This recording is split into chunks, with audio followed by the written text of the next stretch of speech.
예, 그 다음 한국 정치 이야기 좀 하겠습니다. 최근에요, 반기문 안철수 간의 연합론이 좀 나오고 있는데요. 저는 반기문 안철수 연합이라는 부분은 결국은 TK와 충청과 또 그걸 더 보완하기 위한, 중도를 더 보완하기 위한 안철수, PK 간의 이런 연합이 그랜드 플랜으로 이루어지는 부분인데요. 이런 어떤 이 1인 독식, 위너 테이크스 올 하는 승자 독식형 대선 구조에서는 가능한 것인가 좀 의문을 가지고 있습니다. 그런데 지난 주말에요, 여당의 주류도 정계 개편론에 가세를 했다. 그리고 또 김종인 전 더민주 대표가 이 부분을 끌고 가고 있다. 이런 보도가 좀 나왔습니다. 자, 여권의 주류인 친박은 최근에 정계 개편에서 배제 대상이었는데요. 친문하고 친박 빼고 다 모이자 해서 비패권 제3지대 이런 이야기가 나오지 않았습니까? 근데 이정현 대표가 이 언론 인터뷰에서 내년 대선 때까지 경청 동지할 변화가 있을 거다라고 말을 했고, 합리적인 보수와 급진 진보 세력이 해체 모이는 정계 개편이 일어나게 될 거다. 개헌이 정계 개편의 핵폭발을 일으키는 내관이 될 수 있다. 이렇게 이야기를 했습니다. 자, 새누리당 새 대표가 개헌을 언급한 것으로 보이는데요. 이정현 대표와 친박의 구상은 새누리당과 더불어민주당을 허물고 새 집을 짓는 제3지대론과는 달리 새누리당 중심의 정계 개편이라는 겁니다. 새누리당 관계자는 영남권 중심의 여당의 보수 중도적 호남 세력을 포용해서 규모를 키우겠다라는 거고, 자, 그렇게 본다 하면 이것이 영남, 호남, 충청 지역연대까지를 이렇게 갖고 있는 거다. 자, 그래서 그 과정에서 좀 더 이러한 접착점을 넓히기 위해서 이 개헌이라는 미끼도 같이 던져가겠다라는 겁니다. 자, 여기에 반해서 김종인 더민주당 전 대표 등이 주도하는 이 비패권지대 구상은 지난주에 국회의 개헌 추진 의원 모임이, 또 원외에 한 전직 국회의장 등을 지낸 150명이 또 개헌 추진하는 모임이 동시에 이렇게 열리면서 굉장히 시끄러웠죠. 지난주 금요일날 오전에는 국회 여야의원 180명이 참여하는 20대 국회 개헌 추진 의원 모임이 열렸고, 또 오후에는 여야 유력 인사 150명이 참여하는 나라 살리는 헌법 개정 국민주권회의라는 모임의 창립대회가 열렸고요. 자, 김종인 전 대표는 기조 강연에서 개헌과 정계 개편에 대해서 말했는데, 개헌 시기는 빠를수록 좋다. 현 정부에서 어렵다면 차기 정부에서라도 반드시 추진해야 된다. 임기가 반으로 줄더라도 국가를 위해서 개헌을 하겠다는 대통령 후보가 필요하다. 이에 대한 입장과 비전을 제시하지 못하는 정당이나 대권 후보는 미래가 없다라고 이야기를 했습니다.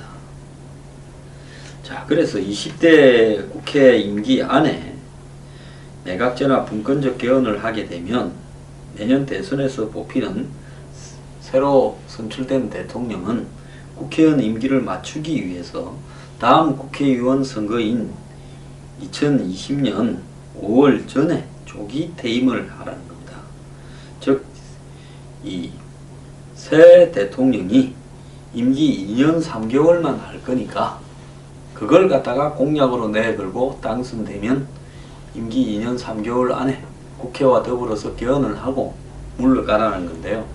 김종인 전 대표가 나는 5년짜리지만 현직 이 법률을 따르지 않고 2년 3개월만 하고 그 안에 개헌을 완료하고 물러가겠다라는 대통령직에 도전을 할 것이라는 관측도 지금 나오고 있습니다.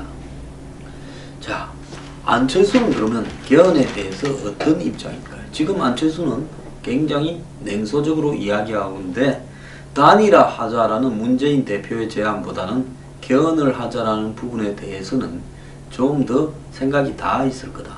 반기문 안철수 연대 부분은 반기문한테 대통령 후보 넘겨주고 당신은 나이가 있으니까 그 다음 하면 되지 않겠느냐, 그리고 그 사이에 개헌하면 되지 않겠냐, 이런 이야기까지 포함되어 있다고 봅니다. 그런데 이 부분에서 좀 쉽지가 않은 부분은요, 현재 반기문은 친박의 어떤 대선 후보로서 대선 스케줄에 상정되어 있습니다. 물론 비박이나 야권 일부에서도 반기문을 이야기를 하지만은 반기문이라는 분의 캐릭터나 여러가지 색깔로 봐서 비박이나 야권과 같이 하면서 대선 후보가 되기는 어려울 거다. 야권에서도 친문은 반기문이 필요 없죠. 그렇다면 제3지대 주장하는 김종인 등의 인물들과 합쳐야 되는데 그 인물들이 반기문을 딱히 원하는 것 같지도 않습니다. 자, 여기에서 이제 여권의 딜레마는요, 반기문이 나오게 되면 이 1등은 지금 여론조사에서 나옵니다.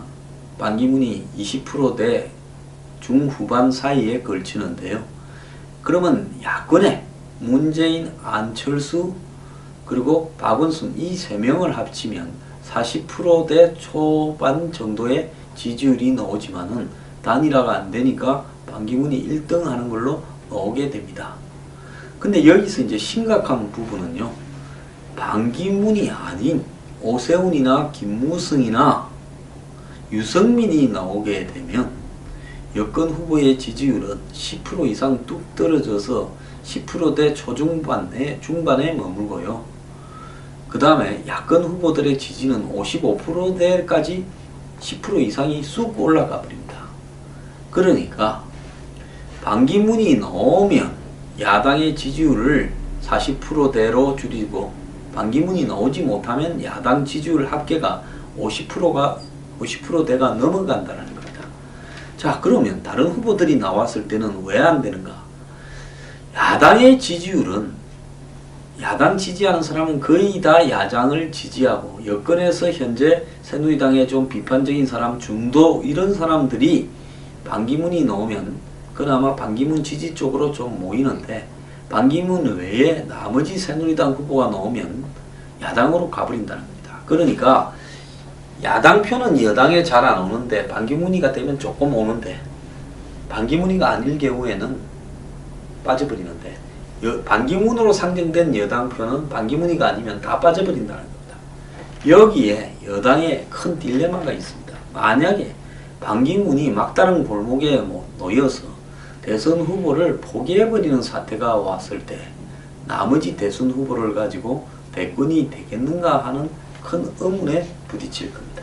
안철수는 이때 본인이 대선 후보를 걷어차거나 여권에 아니면 다른 후보를 밀어주면서 이 공동 정권을 만들든가 하는 역할을 할 거라고 본인은 기대하고 있을 거라 봅니다. 그런데 여기서 이제 딜레마는요. 그럼 지금 안철수 의원의 기반인 국민의당은 호남 지지가 핵심인 호남 정당이고 박지원 등 동교동계 의원들이 대부분을 차지하고 일부 안철수계의 비례대표 의원들만 안철수 쪽인데 지금 안철수가 당에서도 떨려났습니다. 지난번에 선거법 위반 관련 어떤 시비로 안철수가 쫓겨나는 과정을 보면 이것이 처음부터 면밀하게 계획이 되어 있던 일이 아닌가 싶은 생각이 들 정도입니다. 자, 그런 상황에서 안철수가 본인이 반기문과 손을 잡는다 내지는 새누리당의 어떤 후보들과 손을 잡아서 본인이 여권의 후보가 되거나 아니면 여권의 어떤 후보를 밀어주게 될 때 호남의 지지는 그냥 있겠는가? 호남에 지금 박지원 등 동교동계 맹주들은 그냥 있겠는가라는 입장으로 봤을 때 그냥 안 있을 거라고 봅니다. 그러니까 이정현이 이야기하는 호남 세력과의 연합은 동교동계나 호남을 상징하는 사람들한테 절반은 아니더라도 권력의 상당한 부분을 뚝 떼주고 집권을 하는 부분은 몰라도 그게 아니고는 어렵다는 겁니다.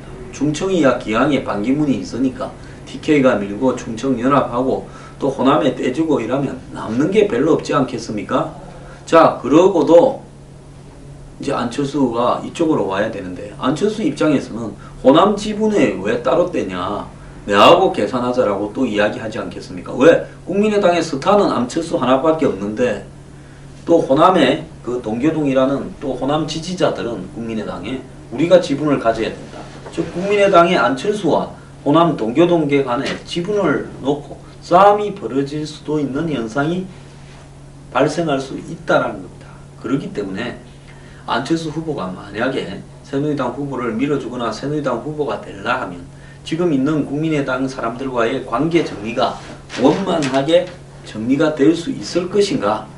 그 사람들까지 다 포함해서 정계 개편을 과연 할 수 있을 건가? 이정현이 생각하는 개헌을 앞세운 정계 개편은 개헌은 믿기고 그야말로 호남의 일부를 끌어들이는 부분인데 지금 안철수가 생각하는 부분과는 차원이 다를 거라고 보고 있습니다. 안철수의 이 딜레마, 반기문의 또 딜레마, 친박이 반기문이 없어졌을 경우에는 어떻게 할 것인가 하는 딜레마가요. 지금 여전히 남아 있습니다.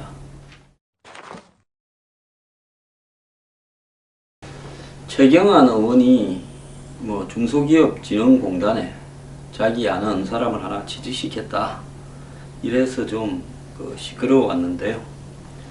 재판에서 이 중소기업진흥공단 당시 이사장인 박철규 씨가요. 최경환 의원의 외압이 있었다고 시인을 했습니다. 그래서 지금 이 문제가 시끄러운데요.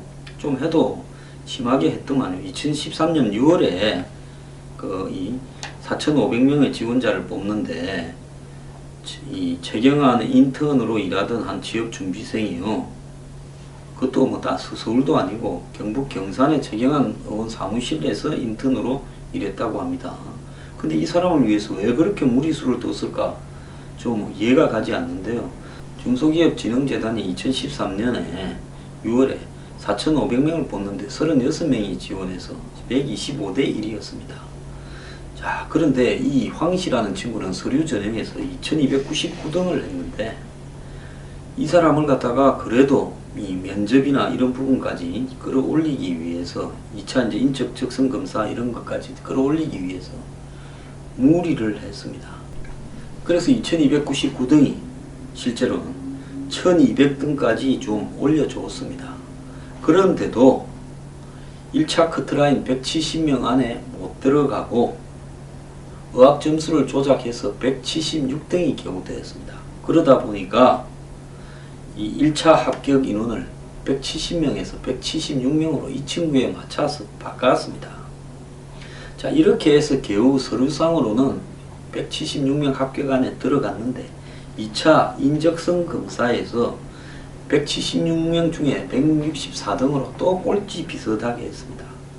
그래서 그 중에서 이제 36명을 또 최종으로 뽑는데 결과를 조작해서 36명 안에 들어가게 또 만들었다는 겁니다.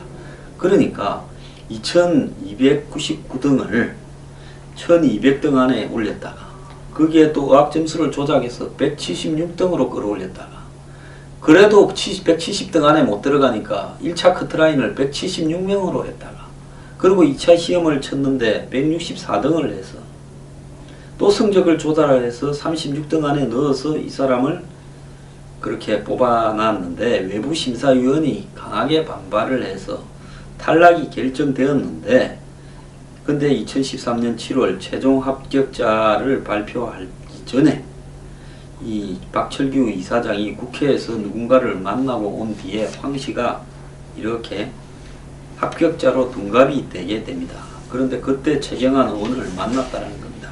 아마 국회 가서 만난 것 같은데요. 옛날에는 최경환 의원의 채용 청탁이 없었다 이랬는데 이번에는 180도 뒤집어서 청탁이 있었다고 말을 합니다. 그래서 최 의원한테 외부위원이 강하게 반발을 해서 불합격 처리하는 게 좋겠다 이래 말을 하니까 최경환이 내가 결혼시킨 아이인데 그냥 하세요 믿고 쓰세요 해서 일단 비정규직으로 있다가 내년에 다시 응시하면 어떨까요 하니까 그냥 하세요 이렇게 해서 결국 합격했다는 겁니다. 자, 최경환 의원 이쯤 되면 이 부분에 대해서 책임을 지기 바랍니다. 뭡니까? 진박이 이런 일 하는 사람이 진박입니까? 어제 제가요 정치 옥타곤 출연해서 마지막에 화를 좀 냈습니다. 왜 화를 냈는가 하면요 뭐 안희정 지사가 2008년에 그때 이제 지사하기 전이죠. 노무현 정권 때 제가 전에 말했지 않습니까? 2003년, 4년에 두 차례 정치 자금을, 돈을 기업 등으로, 지인 등으로 받은 문제를 가지고 이렇게 깜빵에 1년도 갔지 않습니까? 그래서가 2006년에 노무현 전 대통령이 사면을 복견을 시켜줬지요. 자, 보스를 위해서 대신 받았다가 간 거라면 조폭의 세계나 너와르 영화에서 보면 보스를 위해서 자기를 던지는 의리, 그리고 보스는 그 의리를 지킨 부하에 대해서 책임을 지주고 뒷바라지를 하는 의리, 아름답고 감동적이다 라고 보겠지만 이거는 대통령과 그 핵심 측근 간의 이야기지 않습니까? 그때 안희정이 출판기념회를 당금질이라는 책을 낸다 하니까 노 대통령이 참석하기 어렵게 되자 이 동영상으로 대신한다 해서 2008년 1월에 그때 아직 퇴임하기 직전에 이 청와대에 있을 때입니다. 자, 눈물로 해고하는 영상을 보냈는데요. 그 영상 내용에 내가 대통령이 된 뒤 여러 번 공경에 빠졌는데 안희정 씨가 내 대신 많은 희생을 감수하고 이루 말할 수 없는 고생을 다했지요. 나는 엄청난 빚을 진 것입니다. 이 부분에 대해서 좋게 말씀하는 분이 계시길래 평론가 중에 제가 이제 좀 화를 내면서 발언을 했습니다. 조폭의 의리로 보면 이 너와르 영화에서 보스를 위해서 몸을 던져서 깜빵에 가는 부하는 감동적이지만 현실에서 대통령과 그의 오른팔 관계로 보면 이 부분은 국민들에게 감동을 받으라고 이야기한다면 그건 정신상태가 의심스러운 일이다라고 이야기를 했습니다. 그렇지 않습니까? 자, 안희정 씨가 내 대신 많은 희생을 감수하고라는 말은 노 대통령이 가야 될 깜빵을 안희정이 대신 갔다거나 안 그러면 노 대통령이 받았을지 모르는 돈을 안희정이 대신 받고 내가 받은 걸로 해서 실제 돈을 쓴 사람은 노 대통령이다. 이런 말로 해석될 수 있지 않겠습니까? 제가 그렇다는 게 아니라 저는 맥락으로 보면 그 말 아닙니까? 내가 바보입니까? 듣는 분들이 바보입니까? 그런데 대통령이 공개적으로 이 말을 해요. 법적 처리는 어떻게 빠져나왔고 부하가 대신 가서 떼우고 오고. 저 안희정이 돈이라면 안희정이 가는 게 맞죠? 희생이 아니지 않습니까? 안희정이 안 받았는데 안희정이 받았다 했거나 안희정이 돈을 받아서 쓴 사람은 따로 있는데 안희정이 그냥 전달자에 불과했는데 이런 사람은 그냥 불구속되고 뭐 벌금이나 받죠. 안희정이 깜빵에 대신 갔다면 그거는 법을 기만시키고 사법기관, 검찰과 이 판사들을 갖다가 왜곡시킨 거 아닙니까? 기만했죠. 자, 그런데 그걸 의미하는 듯한 이런 발언을 대통령이 한 부분에 대해서 저는 이해할 수가 없습니다. 자, 이건 매우 잘못된 거고요. 이런 부분들을 마치 아름다운 의리관계처럼 TV에 틀어지는 것도 잘못된 거라고 생각합니다. 외국 같았으면 큰일 날 일입니다. 노 대통령을 진정으로 걱정하는 분이라면요, 이런데 희생과 의리를 강조하지 말기를 바랍니다.